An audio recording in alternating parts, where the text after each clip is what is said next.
Hello, my name is Mariah. This video was created to reflect on my experiences during my practicum at the National Autonomous University of Mexico, which I will call UNAM for the duration of this video. The practicum was completed in the fall of 2018 in order to complete my graduate TESOL program at the University of Texas at San Antonio. You will see the lesson plan for a 1A grammar course that was executed by me, some clips from that session, and my reflections about what I felt went well and what I could have done better. When appropriate or necessary, I will make references to the relevant literature that spans from the beginning of my 2-year program to the end. Thank you for watching, and I look forward to hearing your thoughts. I will start by briefly reviewing the lesson plan for the class. Here you can see that I was teaching only 4 students, all with Spanish as their L1, in a 2-hour and 15-minute 1A grammar course. The class met 3 days a week, Mondays, Wednesdays, and Fridays.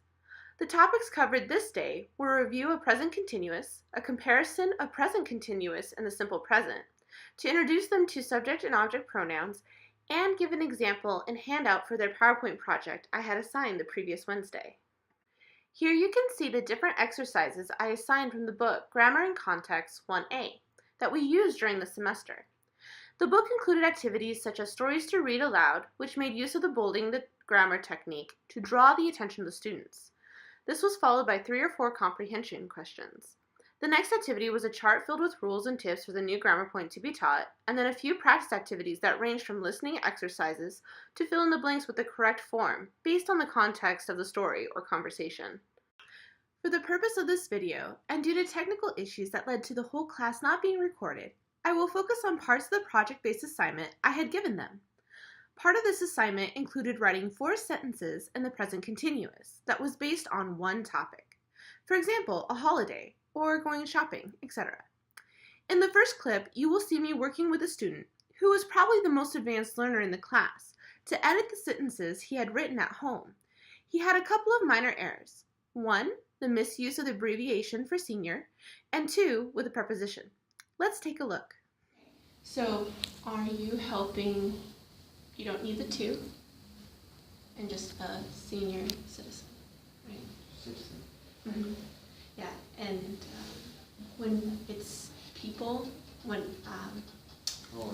yeah, we'll actually spell it out. Yeah, so let me show you. We'll do senior citizen, right? So this is someone who is older. Yes? The senior you wrote is if you were Jesus, the rest of your name, senior, because your dad has the same name. Oh. Okay, so it's a little different. In the beach? Can you play in the beach?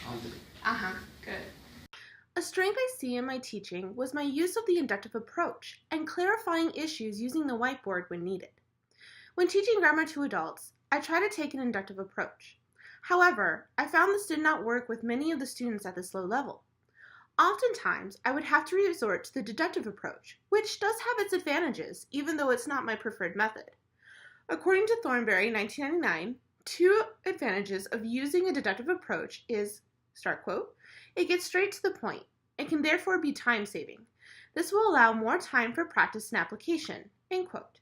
And, start quote, it respects the intelligence and maturity of many, especially adult students, end quote.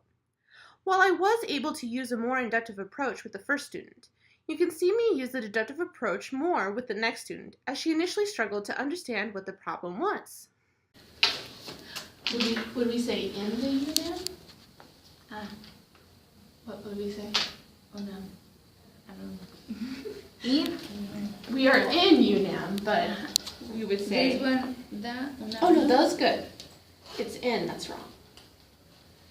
What? Oh no. At. Oh no. Good. Yes. While she was able to resolve the problem rather quickly, and with less help this time, there were other times in class where we had to go back to the charts in the book and give examples on the board in order to try and clarify the grammar point for several of the students. An important note to make is that we had not covered prepositions in this course, yet they seemed to have an awareness of how they should be used already. It was because of this perceived awareness that I tried to use inductive more than deductive techniques when correcting their errors. Another student that we will see in the next clip struggled the most with spoken English. What writing is How do you spell it? Yes. Good question. So how do you spell that word? Can you ask me? Can you say, how do you spell that word? Yes. Very good. Good. Yes. Very good. So, as you can see, it takes me a little bit to understand what she's needing help with, until I remembered that I had given her a different word to use that she was not sure how to spell. I'm not sure why she was so reserved when speaking, as she often could come up with the correct responses to questions when writing. My best educated guess is that she did not have a lot of experience of needing to speak English to achieve her goals up to this point. That is why I took the time to write and teach her a phrase that will be helpful as she continues her studies at UNAM. I also would often praise her when she would speak in class, and even more so when she would get an answer correct while speaking. I did this in the hopes to build up her confidence, and because she seemed to respond well to this reinforcement. After I had helped each student revise their sentences, I then gave them this handout. Here you can see I provided step-by-step instructions for how to complete the rest of the project. Something I feel I could have done better with this handout is trying to lower the language a bit more. After giving this handout out and briefly going over it, I did give them an example presentation where they could ask questions as well as see exactly what I was looking for. Based on their projects, I had successfully answered questions and modeled it well enough that they were able to complete all the necessary parts. I only had one student who did not complete this project.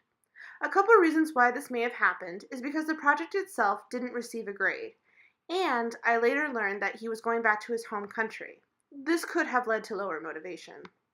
Something that would have made this project a bit more applicable for a grammar point would have been to wait until we covered the future continuous, as it works better in this context. A different, more effective assignment may have been to still have them come up with questions, but to have them work with a partner to create a Kahoot game with those questions or some other non-technology-based game. Then I could have used the presentation as a project for the future continuous lessons. My overall goal with this activity was to try and make the lesson and grammar more interactive while teaching them how to make a presentation and become more confident in their abilities. As you may have seen, I asked the students to record their questions in advance and to put the video into the PowerPoint. The purpose of this was to try and lower the effective filter that some of them had while speaking. I found that even though the students didn't ask the question the first time, they would repeat it to ask the next student themselves instead of just replaying the clip.